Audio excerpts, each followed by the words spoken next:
కర్నూలు జిల్లా పత్తికొండ మోడల్ పాఠశాలలో వసతుల లేమితో అనేక ఇబ్బందులు పడుతున్నామని, వాటిని ప్రిన్సిపల్ ఏమాత్రం పట్టించుకోవటం లేదంటూ ఏఐఎస్ఎఫ్ సహకారంతో విద్యార్థులు ధర్నా కార్యక్రమం నిర్వహించారు.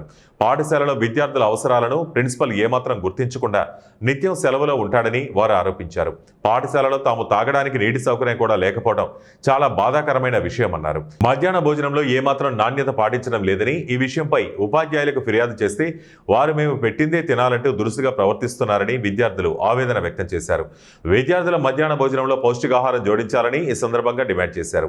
ముఖ్యంగా విద్యార్థినులు బాత్రూంకి వెళ్లాలంటే ఇబ్బంది పడుతున్నారని, వాటి తలుపులకు గడియలు కూడా లేవని, వాటిని ఏమాత్రం శుభ్రం చేయించాలని, వెంటనే బాత్రూంలు తలుపులను మరమ్మత్తు చేయించాలన్నారు. సోమనాథ్ అనే లెక్కల మాస్టారు పాఠశాలకు సక్రమంగా రాకుండా వారంలో కేవలం 1-2 రోజులు మాత్రమే వస్తుండటంతో విద్యార్థులు గణిత సబ్జెక్టులో వెనకబడిపోతున్నారు. ఈ విషయంపై ఆయన విద్యార్థి సంఘాల అధికారులు ఎవరైనా ప్రశ్నిస్తే విద్యార్థులకు చదువు రాదని చెప్పి తప్పించుకుంటున్నారని వారు ఆరోపించారు. వెంటనే లెక్కల మాస్టర్ సోమనాథంను సస్పెండ్ చేసి ఆ స్థానంలో కొత్త వారిని నియమించాలని, తమ చదువులను కాపాడాలని విద్యార్థులు పాఠశాలలో త్రాగునీరు లేక ఇబ్బంది పడుతున్నామని, 6వ ప్లాంట్ వెంటనే ఏర్పాటు చేయాలని, అలాగే తమకు వెంటనే స్కూల్ యూనిఫామ్ ఇవ్వాలని కోరారు. ఈ కార్యక్రమంలో నాయకులు పెద్దయ్య, ఉపేంద్రాచారి, ఏఎస్ఎఫ్ నాయకులు రంగస్వామి, విక్రమ్, దస్తగిరి పాల్గొన్నారు.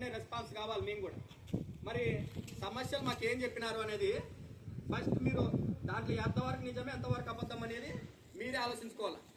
మాకు చెప్పినటువంటి ఫస్ట్ సమస్య ఏంద్రా అంటే, అన్న ఫస్ట్ తాగడానికి వాటర్ లేవు అని చెప్పారు. ఏ మోడల్ స్కూల్లో కానీ, పక్కలో ఉంది కృష్ణగిరి కానీ, ఇంకో స్కూల్లో మోడల్ స్కూళ్ళు ఉన్నాయి. అక్కడ నిధులు ఒకవేళ రాకపోతే ఆర్ఓటి ప్లాంట్ పెట్టడానికి ప్రిన్సిపల్ ఎవరైతే ఉన్నారో వాళ్ళ చేతి నుంచి పెట్టుకొనైనా సరే విద్యార్థుల తర్వాత బిల్లులు పెట్టుకోండి అని చెప్పేసి డిఈఓ కార్డు నుంచి ఆర్డర్స్ వచ్చాయి. కానీ ఇప్పటిదాకా మన స్కూల్లో పిల్లలు తాగడానికి కూడా నీళ్లు పెట్టలేదంటే ఏ మాత్రం ఉన్నారనేది మనం ఆలోచించుకోవాలి.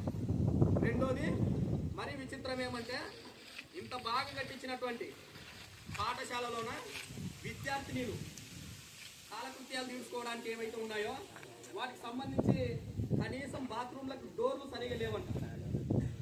ఇది ఎంత బాధాకరమైన విషయమేమో ఇంకా వాళ్ళే ఆలోచించుకోవాలి.